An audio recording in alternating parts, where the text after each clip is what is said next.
Wait, Sonny. Hey, Sonny, you're on the air. KGO, Sonny. How come you're calling a lawyer? I'm calling a lawyer because we have been impacted by my insurance company just notified us of a CYA to cover our assets because of a claim that's coming against us, wherein our daughter was getting out of her car.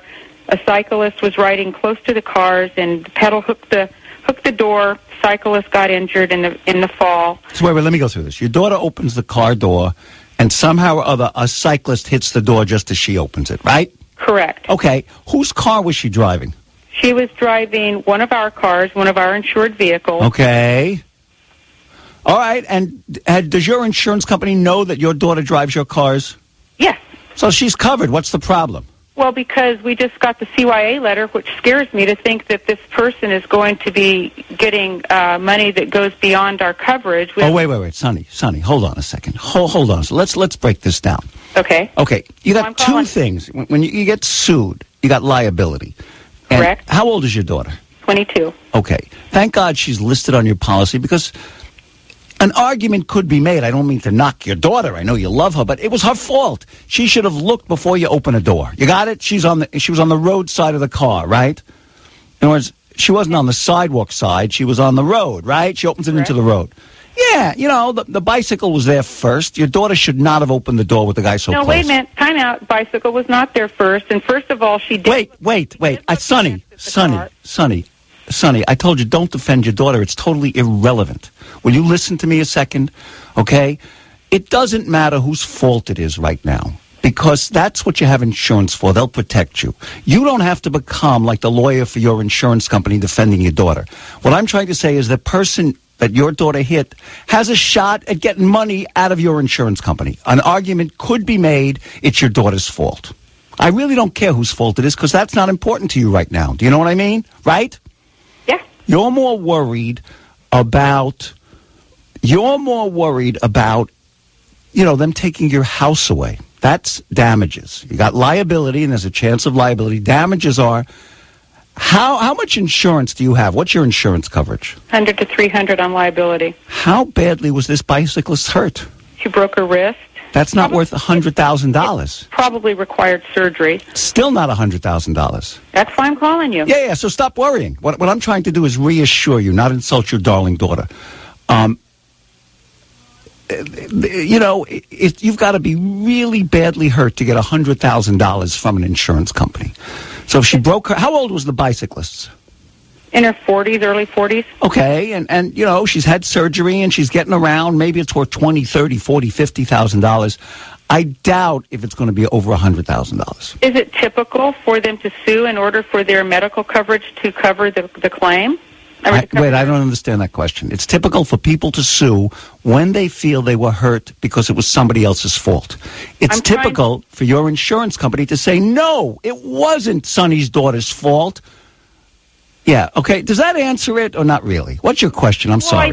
I think it does. I just was curious to know if a person has to open a claim in order for their medical coverage to kick in to take care of their injuries. No. This woman probably has health insurance. Well, she said she did. She said she had to open a claim in order for them to pay for her surgery. Oh, well, she called you and said that to you? She did. I don't know what's going on. She was BSing you. In other words, you get hurt, you go in and get surgery, your health insurance covers you. If they think it was somebody else's fault, they can't force you to sue if you decide not to sue. Don't talk to this woman. I'm telling you. I didn't. I had already notified my insurance company of the event, and I didn't talk to her. I'm feeling so you're not worried about that anymore, okay? Right? You're not going. They're not going to take your house away. Do you own a house? Yeah, we do. Do you have homeowners insurance? Yes, we do. Do you have an umbrella policy over that?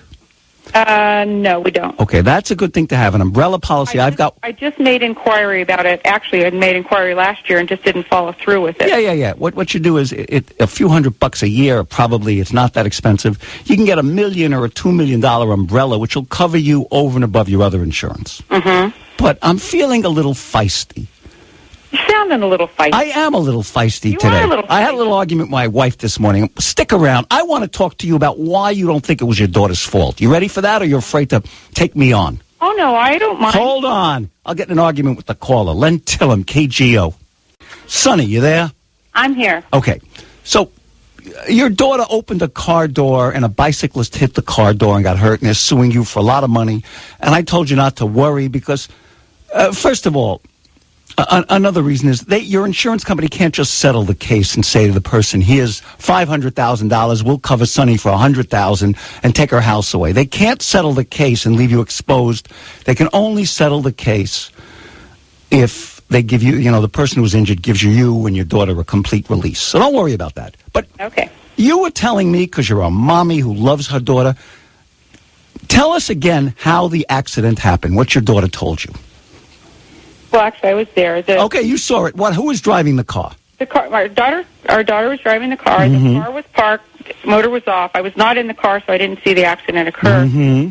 But she, of course, went to exit the door, and typically you look over your shoulder and make sure there's no cars coming and so forth. Right. And that was the process. But as she opened the door, boom, the pedal hooked the bottom of the door, flipped the bicyclist, and so forth. Now, And the woman broke her wrist. Wait a second. Don't give me any now. Just a second. What is there about what you told me that makes it the bicycle rider's fault? How could in order to collect money from you, they have to show it was your daughter's fault. Why was the bicycle rider, in your eyes, other than the fact that it's your daughter, why was the bicycle rider, in your eyes, liable? Why did she cause her own injury? You explain that to me. Okay, hang on. First of all, it's not because she's my daughter. This would be for anybody. I'm a cyclist.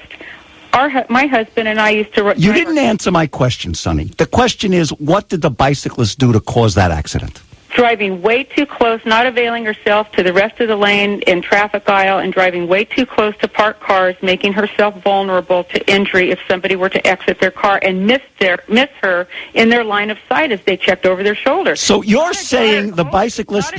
It's not a daughter issue. I got it. You're saying... Practical issue. Good. You're saying the bicyclist actually came out of nowhere, right? That's a trick question. Because if you say the bicyclist came out of nowhere, I'm going to say to you, what, did God drop her in your daughter's path? No, in terms of somebody viewing them, a cyclist, in the process of getting out of a car, cyclists and bicycles are pretty skinny compared to cars that you're typically looking to see. I think, in my opinion, you got a loser argument. I think your daughter caused the argument. Here's another reason. Your daughter was in a better position than the bicycle rider to prevent the collision. What was the bicycle rider to do? Stare at every car she passes to make sure nobody's opening the door? If your daughter checked over her shoulder, she would have seen the bicyclists. You think? Yeah, look, I think you're going to see that your insurance company is going to be shelling out some money. They'll give them your argument maybe for contributory negligence. But yeah, yes, you love you. I would do the same if it was my daughter. It's not a daughter issue, Len. Honestly, this is a practical application. Some states have the door zone law. California does not. However, it is a pending statute in the legislature right now. All right. Thank you, Mommy. I disagree, but I would take the case against your daughter because I think your daughter caused the accident. Listen to this. We got a retired cop on the line, and he's going to tell me who's right with the bicyclist. The driver, the daughter, the good daughter, who I say caused it, or the bicyclist. The cop will tell us. Stick around. Len Tillem, KGO.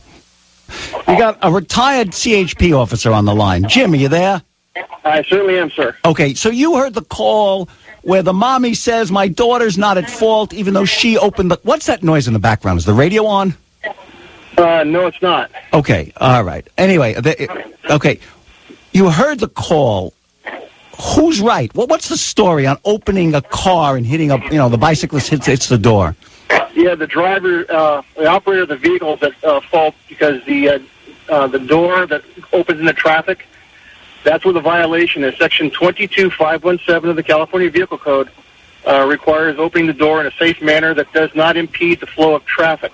Well, what about the argument that the bike rider was riding too close to the cars?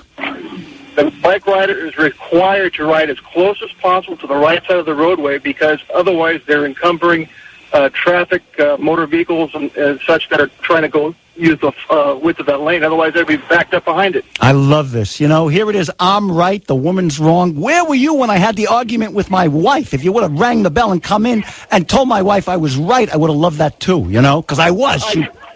I tried to call, but your line was busy. Thank you, officer. I appreciate it. All right. Really. Yeah. Isn't life wonderful? Once in a while, maybe once in a lifetime, you're having a disagreement with somebody, and an impartial person, this Jim, the retired cop, comes in and says, you're right. I should put him on my payroll. He can walk around all day long, tell me how smart and right I am. Wouldn't that be nice? Well, be happy it happens once in a lifetime.